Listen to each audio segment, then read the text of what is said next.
What up, Mike? Toronto. VK on the beat. Check. I'm in Toronto where you wanna get a city love. I'm from Toronto where you wanna get a city love. I'm in Toronto like we wanna get a city love. My city love me back for my city love. Welcome to episode 1417 of Toronto Mic'd, proudly brought to you by Great Lakes Brewery, a fiercely independent craft brewery who believes in supporting communities, good times, and brewing amazing beer. Order online for free local home delivery in the GTA.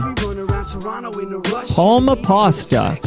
Enjoy the taste of fresh, homemade Italian pasta and entrees from Palma Pasta in Mississauga and Oakville.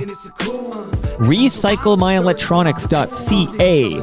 Committing to our planet's future means properly recycling our electronics of the past. The Advantaged Investor Podcast from Raymond James Canada. Valuable perspective for Canadian investors who want to remain knowledgeable, informed, and focused on long-term success. And Ridley Funeral Home, pillars of the community since 1921.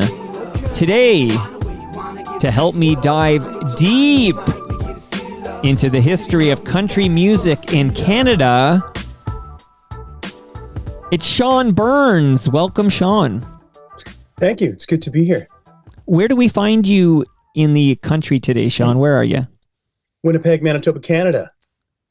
On my list of great Canadian cities I've yet to visit, but will absolutely get there at some point. What's the weather like there today? It's unseasonably warm. It's -5 or something, and should be -35.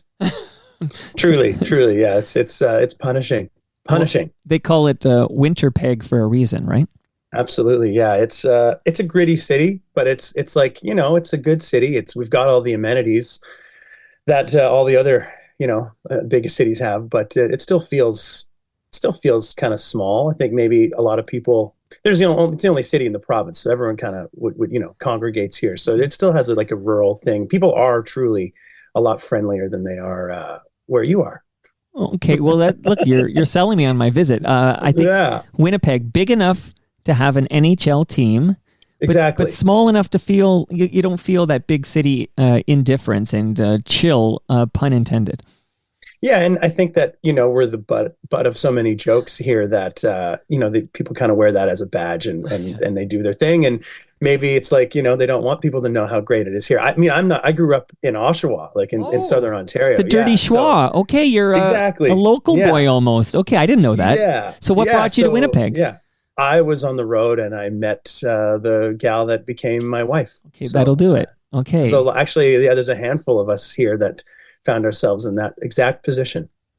Okay, so love brought you to Winnipeg, and shout out to the Weaker Thans. Absolutely, yeah. And their love for the city. And also, while I'm shouting out people, and then I'll set up this episode for everybody, but I want to shout out the Watchmen, dear friends of this program, the Watchmen, proud Winnipeggers. Mm-hmm. Yeah. Yeah. It's a thriving scene here, truly, and it has been for many years. Amazing. I'm glad you're here. I'm glad you carved out some time for me so you could make your Toronto Mic debut. Let me set up this episode like this, Sean. Okay, so let me disclose to you and the listenership my country music history. It's not going to take very long. Okay, so in the early 80s, my mother had Kenny Rogers' Greatest Hits. It's the one that had Lady on it from Lionel Richie there. And my mom just played that album over and over again. So I have Kenny Rogers' Greatest Hits embedded in my cranium. And then, of course, as a teenager, I loved The Simpsons. And I loved the Lurleen Lumpkin episode. Do you know this episode of The Simpsons? Of course. Yeah. And Beverly D'Angelo, I think, does the voice of Lurleen. But I like the music in there. I know they're doing a little bit of a parody of like the Colonel and Elvis and everything. But I legit will tell you now, I love the music in that Lurleen Lumpkin episode. She finally bagged herself a Homer. And I love it when she's being all subtle, and then Homer, of course, doesn't get it. And he's like, "Yeah, bunk with me tonight. I'm asking you." And yeah, bunk with me. Bunk with me tonight. And then he clues in. Okay, so Yeah. And then I'm going to throw in the mix here. I'm going to throw in, I was a huge Dukes of Hazzard fan, and I love the theme song for Dukes of Hazzard, and I think that was Waylon Jennings. But that's it. So, okay, so you're here. A little more background here. I'm going to hear more of your voice in a moment here, but I'm just going to set it up also to say that I don't know when this was, a couple of years ago, I had this sub-series of Toronto Mike called Progressive Past of Modern Melodies, and Cam Gordon and Brother Bill would join me, and we'd dive deep into a topic with a subject matter expert.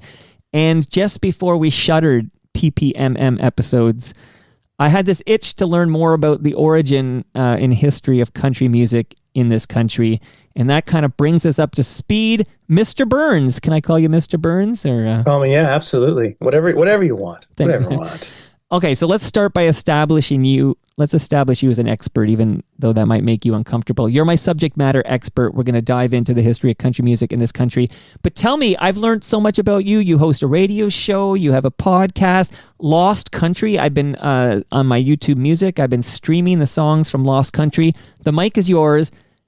Tell us a bit more about Sean Burns. My sort of interest and knowledge stems from my father, who was a musician from, he started making a living playing music in 1976, and he did that until he passed away, like until the last few years of his life. He died in 2017. And he was a passionate country music fan. And in Toronto through the 60s and 70s and into the 80s still, there was really booming infrastructure for country music. Six-nighters. It was Monday to Saturday, and then sometimes the bands would have an after-hours gig, like at the Matador on Friday and Saturday night. You'd be doing Saturday matinees. You get a lot of stage time, and there was a lot of opportunity to play. So there was great musicians playing all the time, and there was subpar musicians playing all the time. It was really a scale of like an A, B, C room. The pay would be reflected, the quality of the musicianship would be reflected. So he was, in his 10, 12 years old when he started really playing guitar. And in those days, the Sundays, a lot of the time in Southern Ontario, from a lot of the fellows that I interviewed on the podcast of mine, they would do these like Sunday jamborees, which would be, family shows. And sometimes it'd be aired on the radio, sometimes television. So like trying to paint the picture of great infrastructure for country music. Country music was, widely popular in North America in this era. So there's a lot of people playing. So my dad got on stage when he was 11 years old to play with a band that, 10 years later, he was on stage with the same bass player, So he had records, he had a lot of information. And when I, began being interested in country music at about 14 years old, he was thrilled, and he had a lot of, things to tell me, and kind of guided me. And then as I got older, I kind of found my own things that I liked. But it all started with a guy named Roy Payne for me, and two names that come up a lot in my podcast, The Northern Report, and on the record, and in all of my conversations, are Roy Payne and Mickey McGivern.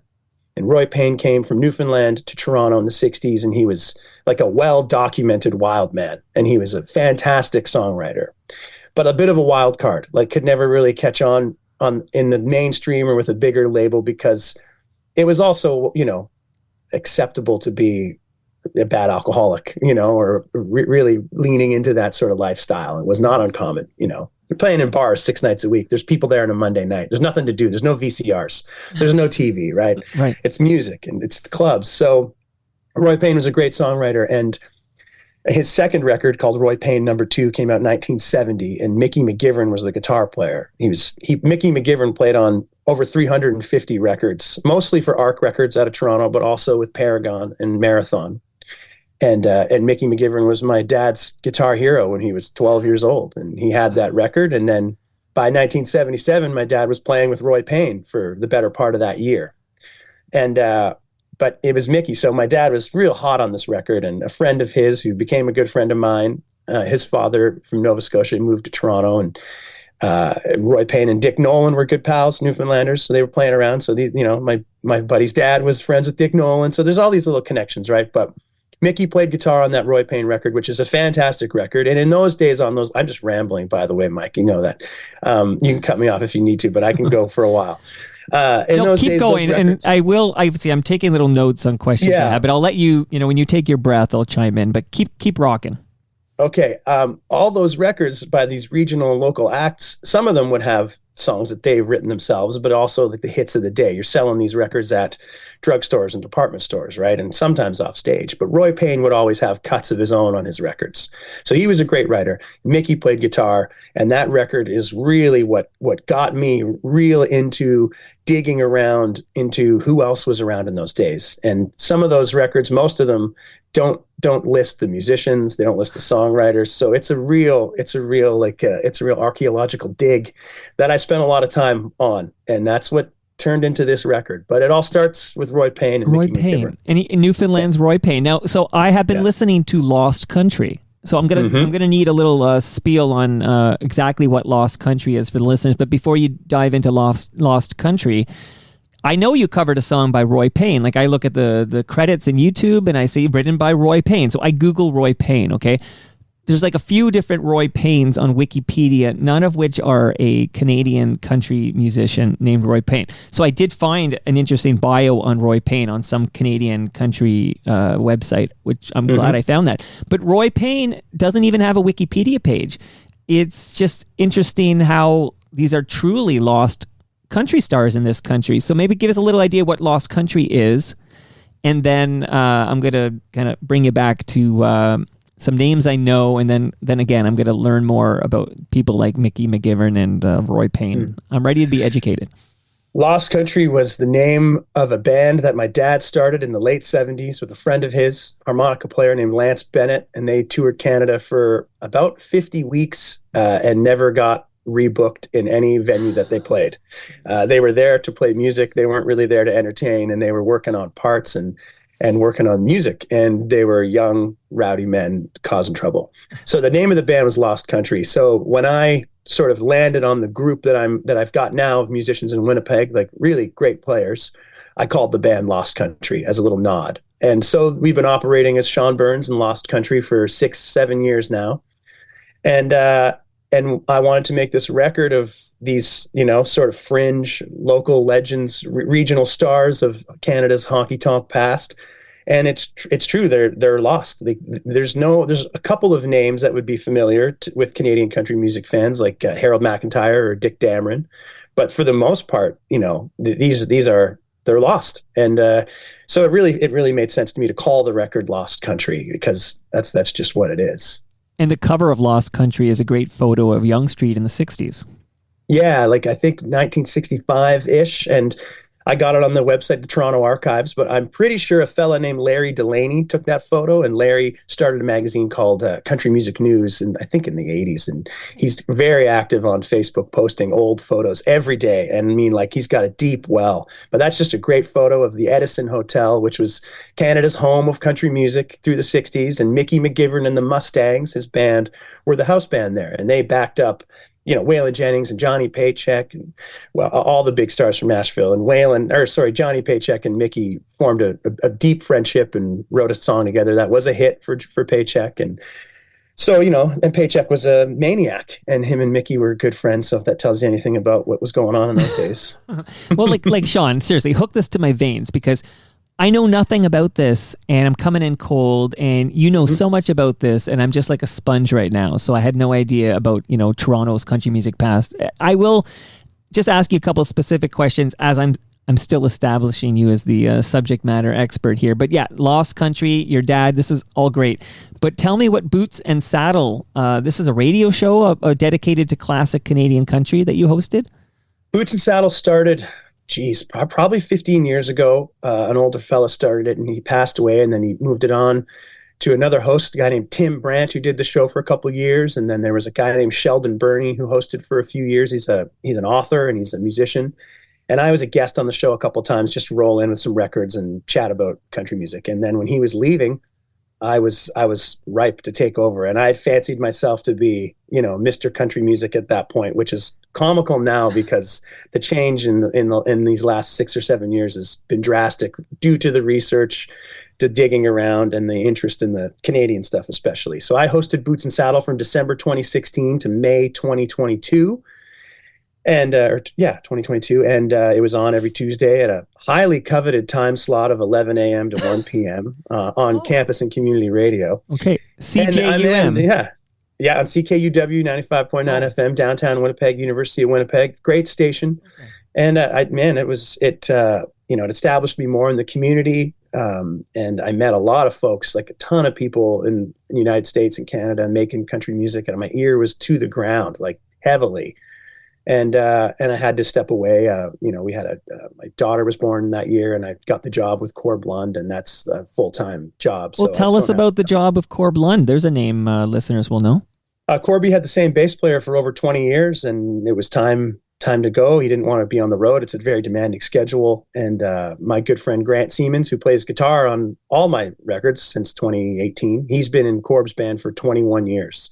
And Corby was looking for a bass player, and he asked around some friends, and Grant suggested me. And Corb laughed because we know each other. I've opened for him, and we hung out. He didn't know that I was originally a bass player. He's like, "You just want your friend to be in the band." And Grant's like, "No, no, no. He's the guy. He's the guy." So a few of us tried out for the gig, and I think I just did the most homework, and then I got the job, and it's been great. He's fantastic to work for, and it's always what I've always wanted. Like, you're held accountable for every note, for every move. It's serious business, and that's why is where he is. He's all in on the career. It's great. It's great to work for him. And when you're not playing bass for Corb, you're still hosting the Northern Report podcast. Yeah, as much as I can, and I got to get to it here in the next month or so before we hit the road. But the Northern Report was a vehicle for me to find Roy Payne and interview him, which I've been unsuccessful in. But I've interviewed some Canadian Country Music Hall of Famers and some people that were real legends, like Joyce Smith and Marie Bottrell and Brent Williams, Al Hooper, Paul Weber. And then I've also interviewed some folks that are outside of country music that I'm interested in, like Jerry Legier from Toronto, songwriters. Okay, we have that in common because he's an FOTM. We are now an FOTM, friend of Toronto Mike, and Jerry was here like a month ago. Yeah, he's one of my favorites. And Slow Leaves, Grant Davidson from here in Winnipeg, and Paul Langlois from the Tragically Hip, interviewed him recently. Okay, so. He's also been here in the last couple of months, so that's two now. Yeah, so it's for me, it was like I was trying to find people that knew Roy Payne and Mickey McGivern, and then it was like I've tried to interview everyone that I covered on the record too, like Barry Smith and Scotty Campbell, and so it's been fun. And there's some people that I want to do again. There's some people here in Winnipeg that I need to interview. It's just it's like, man, it's prepping for these is if you want to do it right, it takes time.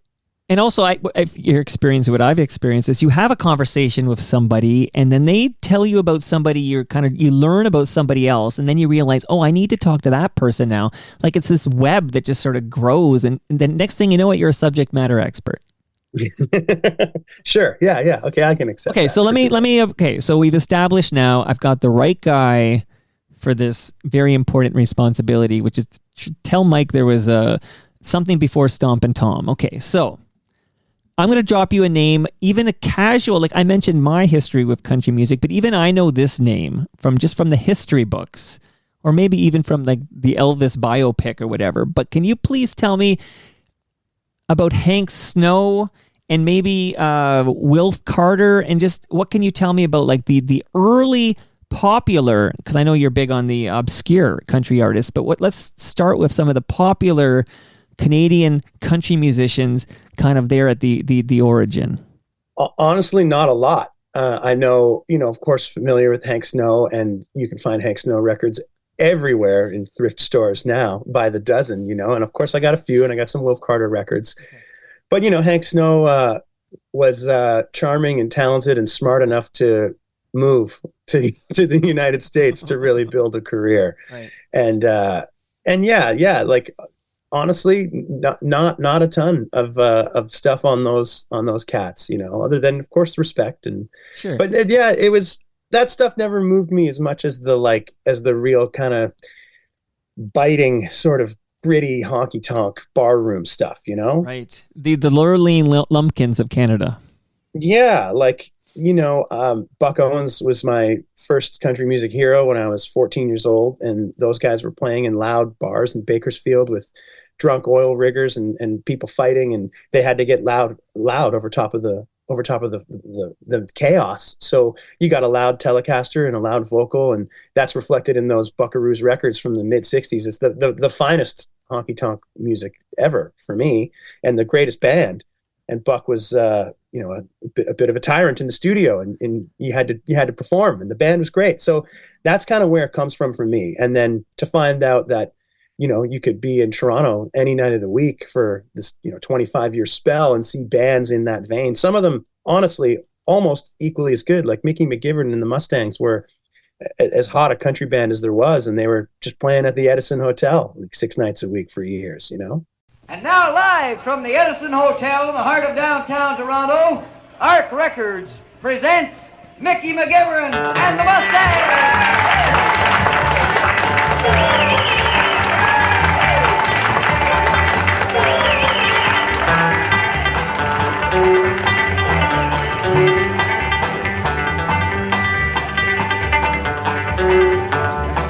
Good evening, ladies and gentlemen, and welcome to Canada's home of country music, right here in the middle of Toronto, the famous Edison Hotel. Mickey McGivern and all the Mustangs, featuring Billy Adams and Loretta Jew, and special guest stars from Nashville, Tennessee, King of the Dobro guitar, Shot Jackson, along with Doll and Darlene and Ward Rob.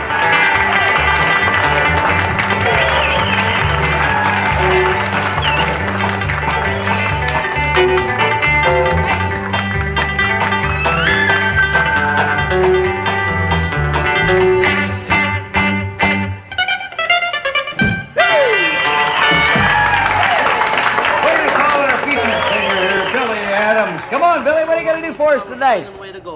What a swinging way to go. Hey, that's a good idea.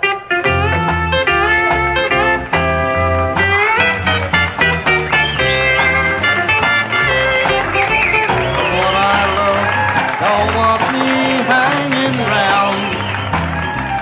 All she does is put me up and put me down.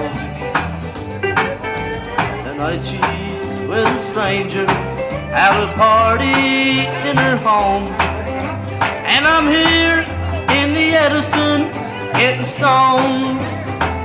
Well, if I gotta go, I'll go down swinging where there's lights and laughter, fools and bums, lots of sad, sad singing. I'll sober up tomorrow and cry all day, I know. At least I'll go down swinging, what a swinging way to go.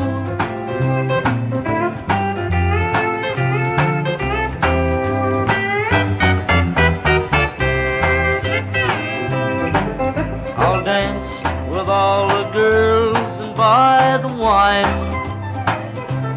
play the jukebox till I'm down to my last dime. She thinks she made a fool of me by loving someone else. She should see me make a fool out of myself. Well, if I gotta go, I'll go down swinging where there's lights and laughter, fools and bums, lots of sad, sad singing. I'll sober up tomorrow and cry all day, I know. At least I'll go down swinging, what a swinging way to go.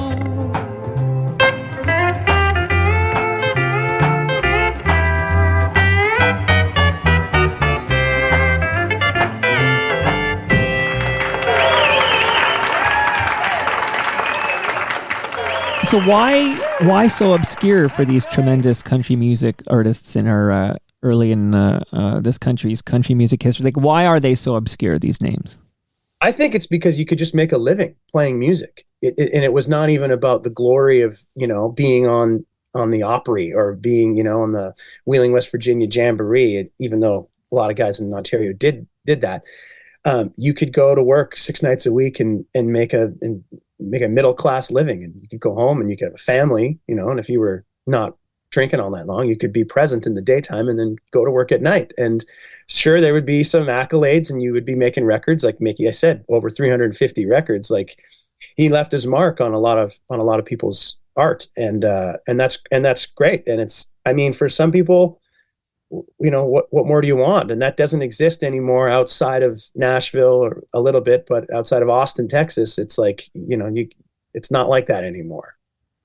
No. Now that's my theory. Okay, now there's another name I'm going to throw at you. So I did some cursory research, but you're here to tell us about the obscure lost country legends. So some of these names are bigger. So Hank Snow and Wilf Carter. What about Bob Nolan of the Sons of the Pioneers? He was Canadian. Yeah, and he's got a Winnipeg connection too. And I want to say that he also might have left Canada. I did some Bob Nolan research and some Bob Nolan stuff on Boots and Saddle early on when I was on the radio. And yeah, you're proving that I'm maybe not quite the expert. Well, Sean, listen, you gotta fake it till you make it, okay, buddy? So we're just work with me here. Get on Wikipedia here. Bob Nolan. I'll go. First of all, you're very young. I should just. I'm 40. Okay, because I was thinking, country music expert. I'm gonna get like a grizzled, 80-year-old guy who, from the honky tonk bars or whatever. And then I see a guy who, you look good for your age. They're 40, and so we're gonna basically focus on your areas of expertise and what you know. And if I need to go find somebody to, give me the real talk on Hank Snow and Wilf Carter, I'll dig up another person for that. So I'm happy to kind of stick to your comfort zones on this one, because you only know what you know, right? Yeah, and that stuff is great, but it's still a little slick, right? It's still a little very, very. And that's sort of, but being slick. And again, I'm with you. I want to hear. I personally. Hank Snow, you can hear about anywhere. I'd rather hear about Roy Payne than Hank Snow, because I feel like there's not enough people talking about Roy Payne, a name I literally just discovered when I was listening to your Lost Country album. So let's just establish the fact that, yes, we know Hank Snow and we know Wilf Carter, and now we're talking about Bob Nolan, who is credited with writing Tumbling Tumbleweeds and Cool Water. Yeah, heavy duty songs that were, and again, that's like, that I love that stuff, but you get a little bit of that polished Los Angeles cowboy, it's great. It's not the honky tonk music, it was for everyone. Let me read a question. So when I said that we were going to do an episode about country music in Canada, I got a nice note from somebody I think shares some of your sensibilities here. It was from John R., and he wrote, "Really looking forward to this episode. There's a rich history, and not just with the originals like Hank Snow and Wilf Carter. Johnny Burke and Eastwind were Toronto's premier country band and were the house band on CFGM's Opry North." Johnny Burke was unbelievable, and Eastwind was like a super group, right? Like Brian Barron played fiddle and Bob Lucia played steel, and Johnny Burke was the bass player and the front man. And I've always had a soft spot for a singing bass player. And Johnny landed in Toronto in the 50s or 60s. There's some great early 60s. There's a great record called On Stage at the Drake Hotel, which was like not hip. It was gritty. It was honky tonk, and right. Johnny Burke was there. And I think Roy Penny was the guitar player. He was another fantastic picker in the scene. A little like maybe classier, less dangerous than Mickey McGivern, but those were your top pickers in the scene for sure in those days. And someone who was telling me, this is actually a great story, that Johnny Burke was just a singer playing guitar, and then someone needed a bass player. Oh man, I forget. I think I was talking to Paul Weber. And he never played bass. He just showed up. He said, "You want the gig?" He said, "Okay." And then he showed up and said, "You're the bass player." So I don't play bass. Well, you do now. You want the job, you're playing bass. And that's how he started playing bass. And then he was fronting the band. And yeah, that Eastwind, I think it's like 74, their first record. That is like, those are great players. And they were also on TV with Harry Hibbs, I think was his name. It was like kind of he's a real character, and it was one of those like hokey TV shows. But like that would have been a good job. Yeah, but more of a East Coast kind of Canadian thing, right? Love it. And Yeah, they were the band, and but those guys they were serious business, right? They were not just content, making money 6 nights a week. I talked to Bob Lucier on my podcast, The Steel Player, and he played on like all the Anne Murray records in those days and Tommy Hunter stuff, and he was on TV. He was making a really good living on television all the time, and those guys were serious about it and about being classy and good musicians, and they very much were. Johnny Burke kept at it until his late years. And yeah, that East Wind stuff, I can send you some stuff. You can find it on YouTube. But well, so I should let the listenership know, because I like to talk about how the cake is baked. If you were, normally I do the music in real time, but for this episode, I'm literally just recording our chat, and then afterwards I'll go add in some choice music. So anytime we kind of talk about an artist, you can shout out a specific song that you can send me, and we'll slide it in. So what song should we hear from Johnny Burke? Well, I think Wild Honey was his hit, as I recall. But I'll dig through this East Wind record. There's a really cool and funny version of Walk Through This World With Me, which is most famous by George Jones. Because I'm saying, like, a lot of these records were mostly cover tunes, right? But their version's pretty special. They were truly like the best players in their field all together at once. There's great videos too, great live videos of them on TV. Johnny Burke, tall, playing a bass, singing the songs. It's that stuff has been inspiring to me since I started playing bass when I was a teenager.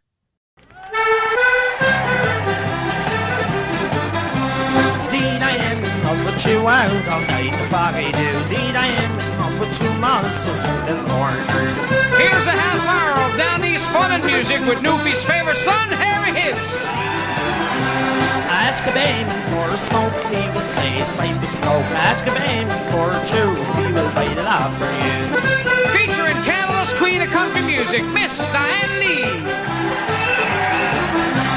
All the people at the lion, they don't get up all half past nine. Like the fires and cars in Iowa, penny or a quarter. Now here's that band that turns me on. They're known as the East Wind.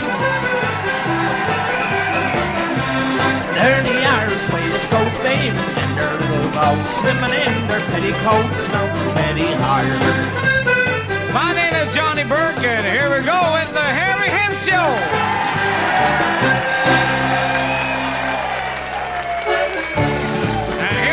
Boy.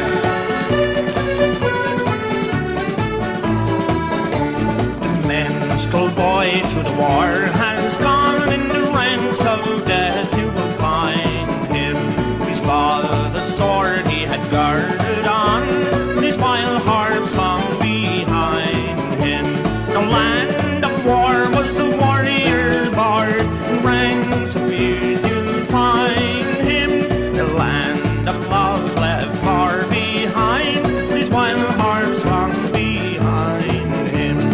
Gods of lore will soon be o'er, for the battle they fought bravely. But on the field lay a youthful lad, his wild harp song beside him. The land of war was the warrior bard, ranks of death you'll find him. The minstrel boy from the war has come, the famed heart right beside him. Gods of war would soon be o'er, for the battle they fought bravely. When on the field lay a youthful lad, his wild heart right beside him. The land of war was the warrior bard, in ranks of death you'll find him. The minstrel boy from the war has come, his famed heart right beside him. Minstrel boy from the war has come, with his famed heart right beside him.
Okay, love it. Now I'm going to read another note because I think sometimes these name drops spark interesting conversations. And this name, I want you to focus on this surname because I'm going to ask you a question about that. But this is from a gentleman named Richard Crawley. And Richard Crawley wrote, "Don't forget Carol Baker, Anne Murray, Hank Snow, and of course, my father." So, firstly, I'm sorry to say this. I feel shame, but I am here to be educated. I don't know the name Carol Baker. Carol Baker's Canada's Queen of Country Music. I'm so shameful. Please educate me. No. So I interviewed Carol Baker on my podcast too, and that I was nervous because that's why I get a little sour these days when people say, "Oh, Shania Twain's Canada's Canadian country music queen." No, Carol Baker was Canada's Queen of Country Music. She didn't even want to be a singer. She was in a bar with her husband, and she sang and got up on. Actually, honestly, the interview I did with her was really great. She remembered everything and told her whole story of how she kind of got pushed into doing it, but it was what she was meant to do. And again, she was all those artists you just mentioned were more contemporary, if you will, like a little slicker, and they were palatable for mom and dad, and maybe not for the kids. But she had some great records, did some really, really big stuff, and still was singing, recently. And I think she's passionate about country music. Okay. Yeah, that's one is one too many, and 1,000 is not enough. Is the Carol Baker song you're going to want to play? Well, it's interesting. And it's a 100% true story. He was just the average kind of guy you find hanging round the bar. By the way he listened to our band, I knew he played guitar. So when the show was over, I just had to talk to him. Shook his hand, said, "How you doing?" He just answered with a grin. He said, "Can I buy you something?" I said, "No thanks, I don't drink." Then the strangest look came across his face, and he looked at me and winked. He said, "I joined AA just last year. It's sure been mighty rough. One drink is one too many, and 1,000's not enough." I said, "Why come to a place like this? You must be living in pure hell." He said, "I played guitar some years ago, and they say I played it well. Music was my only love, but I just had to give it up. One drink is one too many, and 1,000's not enough." So I gave him my guitar, said, "Won't you please play me a song?" Shook his head, said, "I just couldn't. I haven't played one for so long." So I coaxed him just a little more, and he finally gave up. Sang a song of one's too many, and 1,000's not enough. So now I understand it as he plays and sings his song, and I know it's through the grace of God he's found where he belongs. I know that he was drowning once, but for the last time he's come up. He said, "One is one too many, and 1,000's not enough." Yes, he said, "One is one too many, and 1,000's not enough." But when he dropped this trifecta of names, Carol Baker, Anne Murray, and Hank Snow, I think we all know Anne Murray, although I will tell you I'm a little older than you, and I know, of course, Snowbirds everywhere, but I know Anne Murray best as for her children's recording, There's a Hippo in My Bathtub, which I owned on vinyl as a very young boy. So shout out to Anne Murray. But Hank Snow, I mentioned, this is a name we all know, had success in the United States. But do you know by any chance who Richard Crawley's father is? I don't. So is there a Crawley in your cranium there? A Crawley? No, I don't think so. And I don't know if he was a singer or if he was a picker. I'm sorry. Well, Richard's going to have to let us know. So Richard, send me a note, Mike at torontomike.com. Tell me about your dad, and then I'll share that on a future episode. I'd like to hear that too. And Anne Murray, I mean, of course, you know my Anne Murray, but Anne Murray's first record was released on the Arc Records label, which is, you know, where I go for a lot of this stuff. Is like, you know, and my whole record and the whole idea of it is a bit of a love letter to Arc Records and Paragon, Marathon, Boot Records, all these labels. But Arc was the tops, and there's some fantastic releases on there. Anytime I see the Arc symbol on a record, I buy it. Okay, and, you know, founded by Phil G. Anderson. Okay, I'm looking at this through Arc Sound. I'm learning. I slipped over to Wikipedia. Don't tell the listeners, okay? But I'm reading about Arc Records because I did not know about Arc Records, but you're telling me that this is sort of like the good housekeeping seal of approval? Like if you see Arc Records?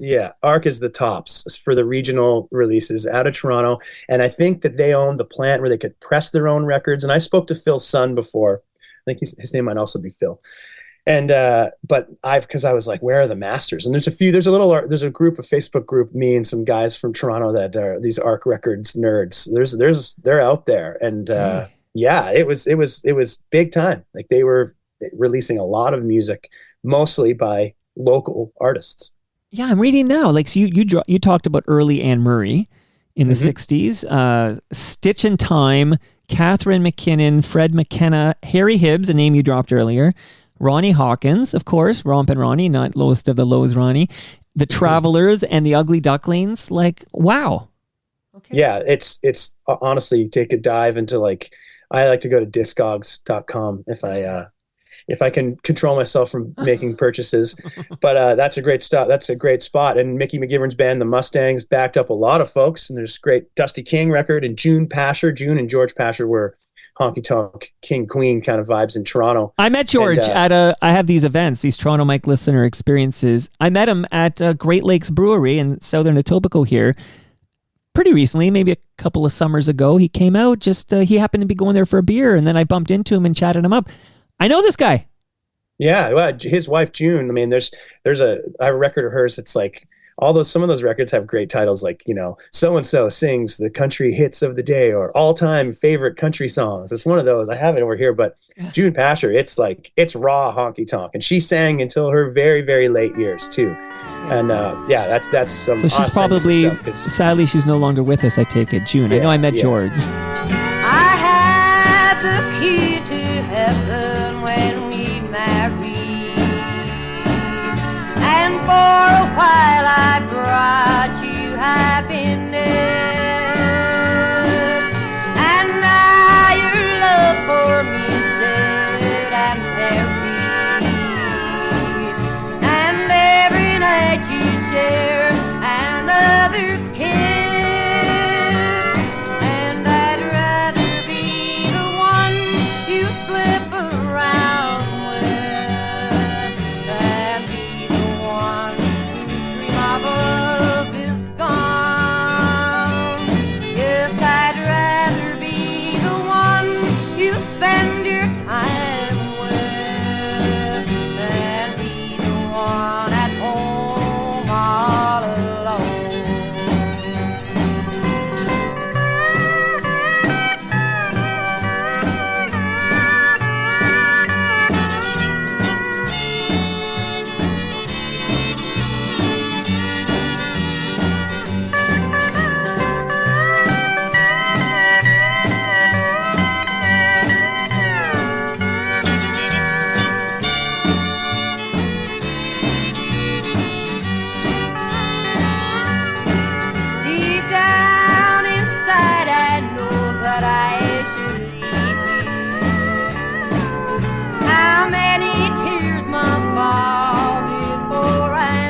I'm loving the fact you dropped a name of a guy I met. Like, this is exciting me Yeah. very much. Okay, here's another name. I don't know, but there's a listener named Jeff who simply writes, he says, I hope Fred Eaglesmith is discussed.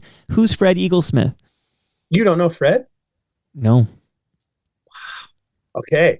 Well, I think Fred's first record is very early 80s, like 81. And in those days, I think he was Fred J. Eaglesmith.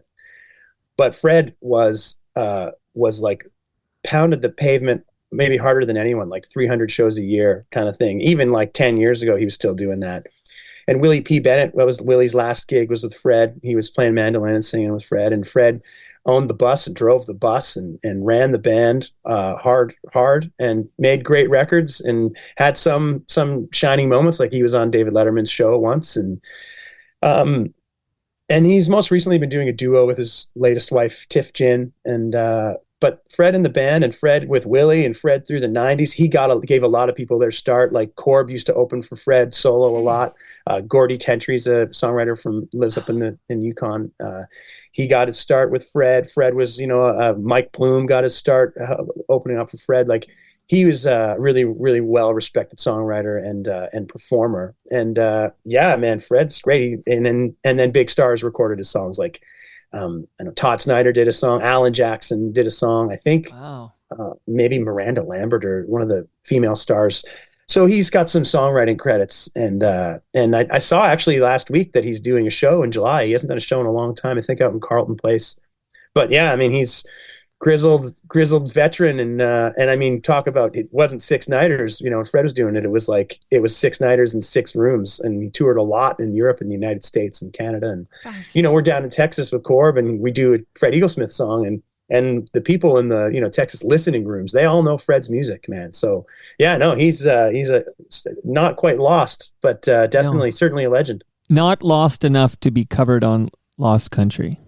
Yeah, I mean, Fred's still alive. He's like 67, 66. He's a young man. I just went to his wiki, so I did not know he's from Guelph, Ontario, not too far from here, and he's been playing guitar since he was 12, and he's one of 9 children in a farming family. So yeah, he's got some great stuff. And he used to do the Fred Eaglesmith picnic, and then he did a thing on the train. They'd like ride across Canada on the train, and they'd be playing. And the stories of Fred are legendary, and he's respected for a reason. Okay, now the Miserable Curmudgeon makes a good point. I think this is a standalone episode I need to produce on its own. But the Miserable Curmudgeon writes in, the unlikely collision of punk and country on Queen Street would likely consume an entire episode. So this, and I'm thinking this is almost an episode unto itself. But and it's funny because Buffalo Boy also wrote in to ask if we would be talking about Blue Rodeo, but it's all like Blue Rodeo. I've had Jim Cuddy on the program, and he talks about Big Rude Jake. And I should point out, I do have a Big Rude Jake deep dive schedule that's coming very, very soon for people who want to learn everything there is to know about Big Rude Jake. But do you, what are your thoughts on this punk country collision that happened on Queen Street? Well, I guess like Handsome Ned and the Cameron House and stuff would be something to dig into as far as that goes. And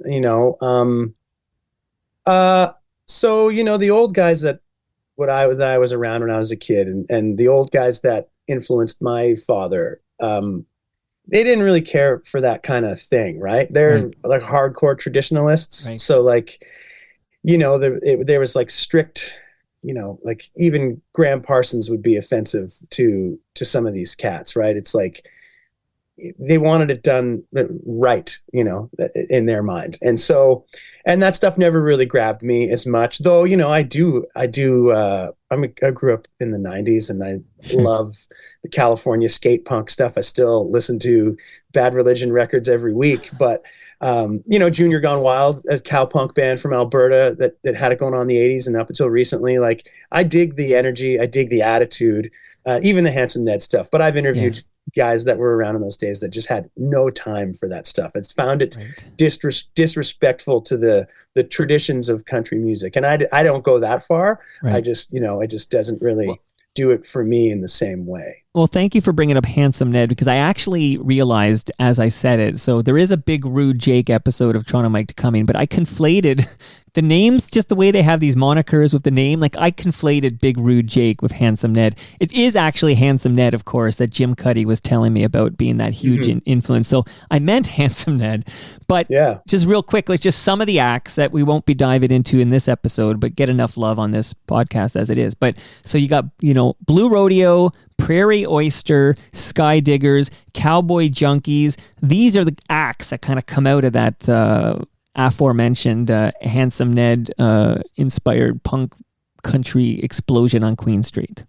Yeah, Prairie Oyster was definitely the more traditional, and they were the last actual country music group in Canada to be played on commercial radio. And Russell DeCarl was my hero. He was the front man, he was the bass player. I interviewed him on my podcast. I was, again, super nervous, and just like a great singer and a great writer. And they were a traditional band, but they were also, those bands were all friends, and they were all like sort of, like pot smoking hippies, which was, again, looked down on by some of these hardcore country guys, but they were making great music. They all made great music. And Prairie Oyster, like, I mean, come on, like, still love those records. And yeah, that was a time they were still crossing over into commercial radio. Commercial radio hadn't totally turned to, what it's turned into.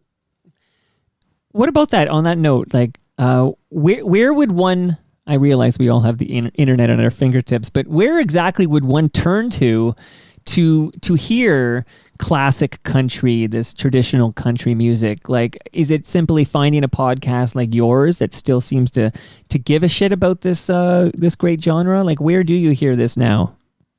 Like, as far as the regional stuff is concerned, yeah, I mean, I think you'd have to go to people like us that are trying to find out what's going on. And as far as finding the music goes, because like some of these labels were not paying royalties and paying songwriting stuff, they're just, and who knows where the master tapes are.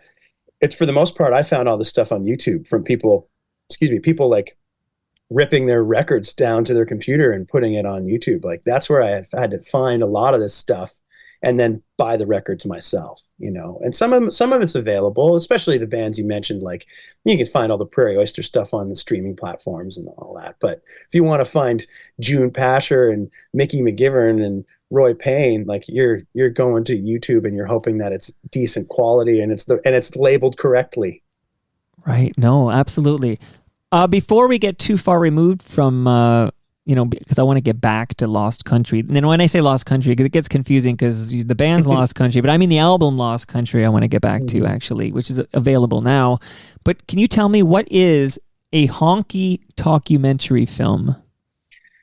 During the pandemic, everything, especially out here, I don't really remember what it was like. I don't want to remember, but we were opening and closing so much, right? It was open, and then we're booking shows. We're closed, we're booking shows. It's like, so we have a really great relationship with a venue downtown Winnipeg called the Times Changed High and Lonesome Club. It's at 234 Main Street in the heart of downtown Winnipeg, Manitoba, Canada. And it was a blues club for many years. And then about 20 years ago, sort of kind of branched out into more touring bands and sort of bluegrass and country bands. Now it's just good. It's good. Whatever it is, rock band, country band, blues band, it's going to be good. And so, we've all worked there. I've, in the kitchen or behind the bar or doing sound or working the door. And so we've got a great relationship with the owner, John Scholes. It's great pillar of our community and has kept the place going. I mean, the only comparable place to the Times Change that I've seen in Canada would be the Cameron House, where it's a musician working behind the bar, and like everyone, it's a little insular, and there's an expectation of quality on stage. And so, what about the Horseshoe Tavern? Would that make the cut or no? Yeah, for sure. But the Horseshoe, again, is a bigger room, and you're going to get more national acts. And these are, kind of local spots. Right. So we made 4 records there, 2 live things, and then 2 during non-operational hours. We made a record of trucking songs called "We Got a Lot of Trucking to Do." I've always thought that as an artist, that it's important to have these theme records. All my heroes have theme records: gospel records, prison records, cheating records, whatever it is. Trucking is, I've been just infatuated with this trucking country music, right? So, excuse me. So we made this trucking record there. and we donated all the money from the sales. It was one of those Bandcamp Friday things, and did all the money we donated to the Times Change. We were closed down. It was the pandemic. There was a brief window that we opened up for about 3 weeks, and we did our show. We did a show of the truck and stuff, and I suspected that we weren't going to be open for long, so I got someone to come in and film the whole thing, and someone to record the whole thing, and it was a way to shine a light on the club and on the band as it was at that time. And there's a few live songs, full songs, and then a lot of sort of backstory on the players and backstory on the club.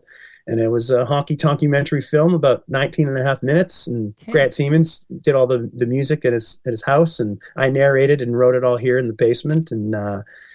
It turned out really well. Had a lot of views, and then I had to fix my YouTube page, and now it's got far fewer. But very proud of it. Very proud of that. Amazing. Piece. Amazing. And you recorded Lost Country here in Toronto, right? Yeah. So Grant and I, all the records we made have all started with us sort of spitballing while we've been on tour. And he was touring with Corb so often that I would book tours for him and I around his schedule. And then we would talk about when he's available, when we can do another project. And we were in Lethbridge, Alberta. It was September 2021. And I was like, I got this idea. Like, we got to do this. We got to do these old songs by these old acts. And then kind of kept jazzing around. And then I said, what we have to do is hire these players. But these guys that played in those taverns and bars in the 70s and the 80s, that played 6 nights a week, 50 weeks a year, they have the knowledge about the way things were. No one plays like that anymore because they simply don't have the hours or the experience or the background. They've got all these modern influences. These guys started playing in bars in 1974. So we got to hire these guys. The only thing is they're all in Ontario, and then we can't fly them here. And then Grant said, we got to go to Toronto. My friend Chris Stringer operates Union Sound Company in Toronto. It's a great studio. Stringer's an amazing guy. He's made records with like David Wilcox and all of the sort of CBC darlings in Toronto, people that are really hip and have nice shoes and stuff. He does all that stuff. But he's a great musician, and best of all, he's got this like insane arsenal of vintage gear, like real period piece stuff. Wow. That's perfect for the music. So he phoned up Stringer, and he had a little break in his schedule. And 2 months later, we flew to Toronto with no gear. And I had never met Chris. And he said, "You're gonna play this guitar." It was like this old Gibson from the 1940s, and Grant was playing these old early 60s amps and guitars. And then the boys came in from Southern Ontario, and we made the record. All right, who are these boys? Who are these boys that came in? Can you name check these players? Yeah, drummer named Sean O'Grady from Hamilton, Ontario. Sean is a specialist of like all of the great American roots forms. He can play R&B and blues as good as anyone you'll hear, and he's done a ton of country music. Sean, played on a Gordon Lightfoot record. He did years and years with Tommy Hunter on tour.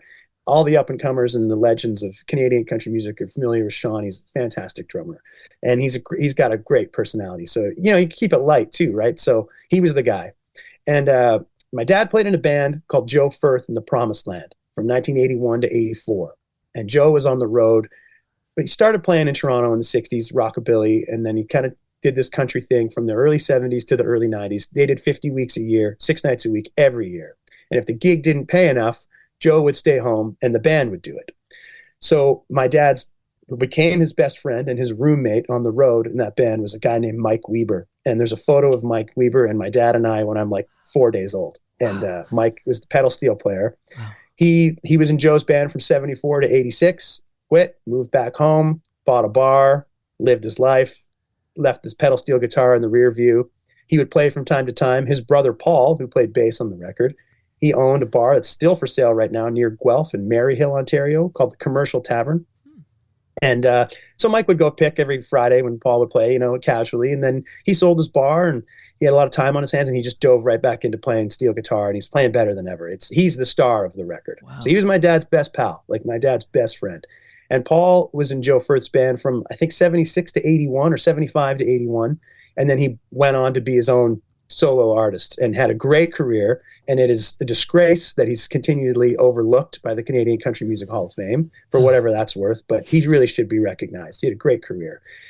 And so I had to get Paul to play bass. No one plays like those guys played. They have these weird habits and these weird ideas, and it worked, and they knew the language of the bars. So that was the core band, Grant and Sean and Paul and Mike. And then I did a duet with Paul on a Joe Firth song, which made perfect sense. And that'll be a feather in my cap in my career, that I got to sing a duet with Paul Weber, who is one of the most beautiful country music singers we've ever made. Okay, what about artists who came in for maybe a couple of tracks or a few tracks or maybe one track? Shout out these artists, and then I'm actually gonna, just before we say goodbye, I want to walk through the track listing on Lost Country, so you can tell me like who's the original artist and what, like a little bit more about these obscure artists. The singers and the ringers. Two of my friends, Andrina Turen, she's from Winnipeg here, and my friend Jessica Lyons in Chicago. They sang on one track. They just emailed their stuff in on the last track of the record called Souvenir. Okay. And then Teddy Hawkins. Do you know Ted? He plays around Toronto all the time. I'm embarrassing myself left, right, and center here. No, Ted's been playing in clubs since 1973. He played in the roughest and the most hardcore. He was in not very good bands, and he toured out here, out west, and in the worst places imaginable. And he's got hours and hours. And then he had his own band called Jack Diamond Band. He charted some singles in the 80s, and he's a great singer, great harmony singer. So, and he's a friend of my old man as well. So I had to get Ted in to sing harmonies. He sang on 5 or 6 tunes. And then the ringers, Red Volkart, he's from Surrey, British Columbia originally, and then he moved to Alberta in the 70s or 80s, and he kind of made his name. He played with all the best people out there. Played with Joyce Smith for years, and then he moved to Los Angeles, and then he moved to Nashville, and then in the 90s he got the gig with Merle Haggard, and he did that job for a while. Then he moved to Texas, and he's still down there, and he's a world-renowned guitar player. So I got him to play on a Dick Dameron song, because Dick Dameron's an Alberta guy. I figured there was a connection. And then I got him to play on the Harold McIntyre song, Before She Made Me Crawl, because Red did his own version of that song about 15 years ago on a record. And then Rolly Platt played harmonica. He's heavily in demand harmonica player, session player. He lives out, I think he's out near Peterborough somewhere. And Dennis Kahn to play lead guitar. And I'm going to go on in this is because this is really a big part of it. In the 70s, Rolly Platt and Dennis Kahn were in a band together called the Cement City Stompers. And the Cement City Stompers, their home base was the Horseshoe. So they would do at least 6-nighters. They would sometimes do more. They'd play around. They didn't have to leave Toronto. There was enough jobs. They didn't have to leave.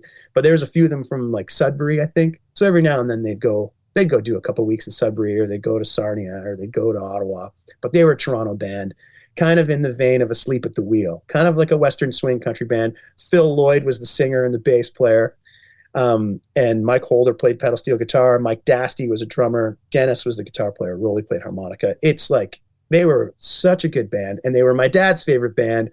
When he was 19, 20 years old, he'd go to the Horseshoe. Dennis Kahn was his favorite guitar player. When I was 19, I was jobbing around trying to be a musician. I was in a Dixie Chicks tribute band. Dennis Kahn was the guitar player. Wow. I got to room with Dennis, my dad's hero. And Dennis is like, I think he's about 70. And like I keep saying, is like, no one plays like that anymore. Grant Siemens is an exceptional guitar player, but he doesn't have that same vocabulary as these guys that were playing, every night in a different sort of style of country music. So very important for me to have those guys on the record. And Dennis is playing is some of the highlights as far as the lead playing goes on the record. And, so yeah, they came in, and Dennis came into Union Sound and tracked his stuff, and we just asking him questions, and it was great. Amazing. Yeah. Okay, so I'm going to just tell the listenership, you can go to seanburns.bandcamp.com right now. The new album we're talking about is called Lost Country. Sean, of course, SEAN, in case you're confused there. I see 10 tracks, and I'm going to literally I'm going to give you the title.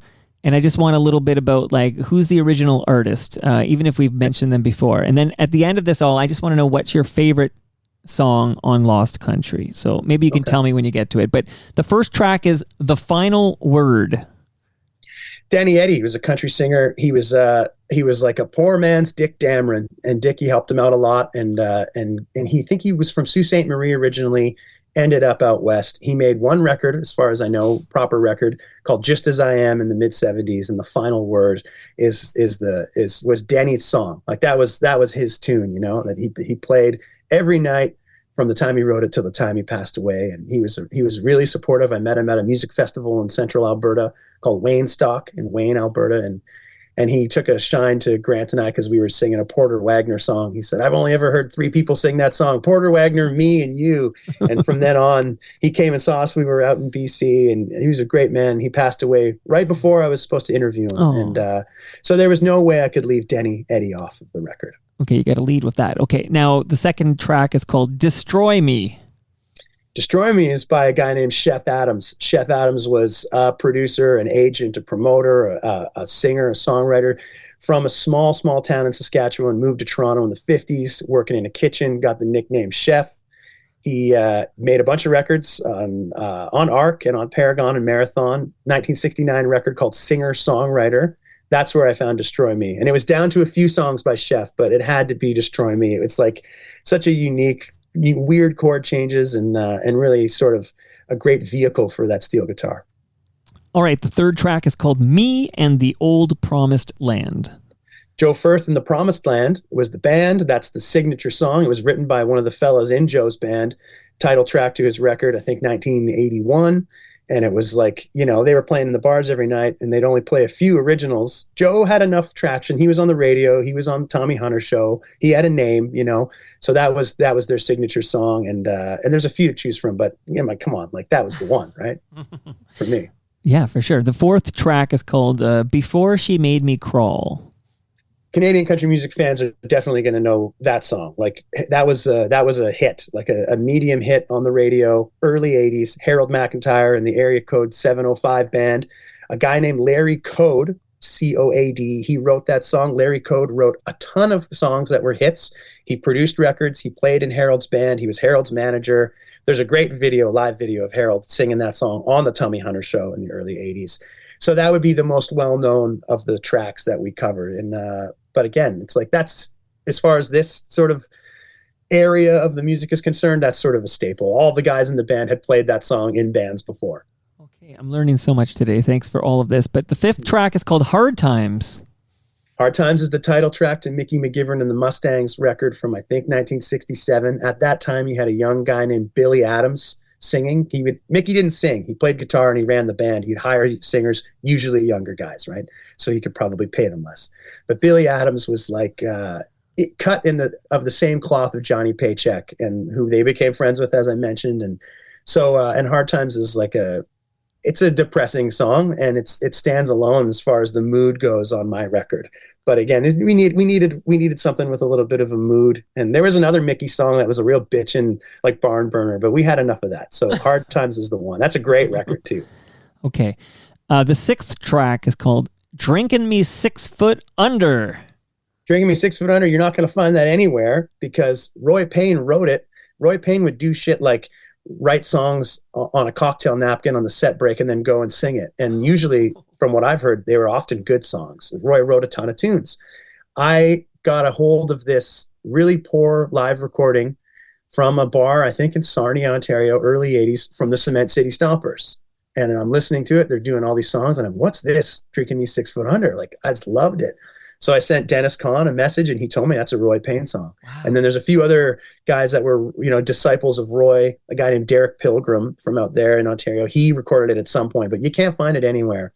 So we modeled our version over the Cement City Stompers version, cut a verse. The solo's long. Everyone gets a pass. It's my favorite song. It's a song about a song. It's a song, a love song. It's a drinking song, and that's my favorite one on the record. Mild face and razor blades are total strangers, and sometimes I find it hard when I remember all my old friends and dreams are gone now. There's just me and this old bartender who keeps watching me while I am drinking me 6 feet under. That old 5-piece country band, they're late again as usual. I guess they feel a little out of place around all those losers. But outside on the street, the night is filled with rain and thunder. Lord, it's a good night for me to be drinking me 6 feet under. Oh, someone please sing me Whiskey River. Well, I just gotta hear that story one more time. I just love that line about a guy who's drowning in a whiskey river while I sit here slowly drinking me 6 feet under.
Up some wild ones when I get plastered. That's alright, odds are made it's their bodies that I'm after. She's got a bottle in her pocket, she knows the words to Whiskey River, so she can sing to me while I am drinking me 6 feet under. Won't someone please sing me Whiskey River? Yeah, I just gotta hear that story one more time. I just love that line about a guy who's drowning in a whiskey river while I just sit here slowly drinking me 6 feet under. Just another day, no time, no rhyme, no reason. Just another day for me to be drinking me 6 feet under. Oh Lord, I sure love that old song they call Whiskey River. Track number 7, The Same Old Thing Again. Dick Dameron's from Bentley, Alberta. He went to Nashville for 2 sessions, 1961 and 63. You can find the Star Day sessions on streaming platform, and The Same Old Thing Again's on there. Pete Drake, legendary steel player, played on those. Dick, of course, went on to be Canadian Country Music Hall of Famer, won all the awards, is in the International Country Music Hall of Fame. He's the biggest name that we covered. He had hits like Countryfied and Homegrown, and he recorded for American labels. Charlie Pride and George Hamilton IV recorded Dick Dameron songs. So did Jimmy Arthur Orge and Carol Baker. Dick Dameron is the tops as far as like that. To me, is the best Canadian country music, like honky tonk stuff. Of course, he didn't make it here, but that's the one. And I wish we did that one a little faster than we did it. But yeah, no, that's Dick Dameron was a must. Love it. Okay, 8th track is NB to TO. Al Hooper, his nickname was the East Coast Ambassador. Al moved to Toronto from New Brunswick. He formed a band called the Blue Diamonds. Everyone in the Blue Diamonds had their own record on Arc Records. They all were players. They were all singers. They were a show band. It was a real show. It was kind of more of a family thing, less of a honky tonk thing. I interviewed Al before he passed away. It was great chat. And then they sort of, the introduction of the dance floor changed everything, and they had to sort of get a little bit more honky tonk, and that was his signature song. He would fill the bar with Maritimers, and Al had the job at the Horseshoe Tavern, and when he left, it was this house gig, they would back up all the stars, Webb Pierce and Gene Shepard, and then he told the owner of the Horseshoe, you should give this job to this Tom guy. And the guy said, I don't think so. He said, you got to give him the job. And that's how Stompin' Tom Connors got the job at the Horseshoe from Al Hooper. Wow. That's a fun fact right there. Wow. Uh-huh. Yeah. I was waiting for that one. I was holding on to that one for you. That's amazing. It's like Wally Pipp, right? Do you know the name Wally Pipp? I don't know that I do. He came out of a game, and then Lou Gehrig took a spot, and then Lou set the Ironman record for the New York Yankees. He basically, once Lou took the spot in the outfield, that was it for Wally Pipp. Yeah. So, okay. Yeah. All right. Yeah. I love it. Bring the heat here. Okay. Number 9, it is Alone Again. Alone Again is by a fellow named Barry Smith, who I'm not sure Barry ever played in a bar that was fit more than 100 people. He was and is like a roofer. He's always had a manual labor gig. He just was a country music fan. He got on stage for the first time. Dick Nolan pulled him up on stage in the 80s. He worshipped those Dick Nolan, Roy Payne. He was from the honky tonk cloth. His dad was friends with those guys, go to the bars. Barry wrote really great songs and never really pursued the thing as a real career. His drummer was Randy Adams, Chef's son, and Dennis Kahn played in the Inner City Outlaws, which was Barry's band. And my dad would play with him sometimes because Barry was in his late 20s and my dad was probably 40. And he said, I like this young guy. He's playing old school country music. The jobs didn't pay more than $50 each, but like it was great music. And so I've kept in touch with Barry over the years. I've recorded 2 of his songs, and it was another, honky tonk bar room shuffle. And I've always loved that song. This is the perfect excuse to do it. And we close the album with Souvenir. It's a beautiful song by Hamilton Tavern singer Scotty Campbell. I'm not sure if you know Scotty. Scotty sort of really made a mark in the Toronto area in the 90s. And he would be the go-to guy if someone hip was coming to the Horseshoe as local support. It would be Scotty Campbell and the Wardenaires. Teddy Hawkins, who sang all the harmonies on the record, he was Scotty's right-hand man, drummer, harmony singer. Scotty wrote great songs. And he was remains very opinionated about country music and about music. And he was not afraid to, and he did ruffle a lot of feathers with his attitude towards that stuff, which he stands by to this day. And there's a couple Scotty songs that I was looking at, but this is a great song. And we kind of gave it this is the only one that we purposefully sort of changed the feel on. Sean, good on you for breathing like new life into these. Maybe some of them are forgotten. Maybe some were lost, but these honky tonk classics of the past, like, good on you for bringing them new life and bringing them to a new audience, a younger audience. That's amazing, man. Thanks very much. And I should mention on my website at seanburns.ca in the news blog section, I've written a piece about each of the 10 artists that we've covered, really gone into detail about it. And then earlier this week, I wrote one about all the core band, Sean and Grant and Mike and Paul. And then there's one more coming with the ringers and the singers that helped us out. So for a little bit more deep dive, if you're interested, you can go to seanburns.ca and check out all those blogs. And I got like 1970s style hockey cards, cartoon hockey cards, drawings of them all by my friend Boots Graham in Alberta. So so there's there's a lot more intel in there because the stuff that I do know about, I'm passionate about, and I'm willing to chat endlessly.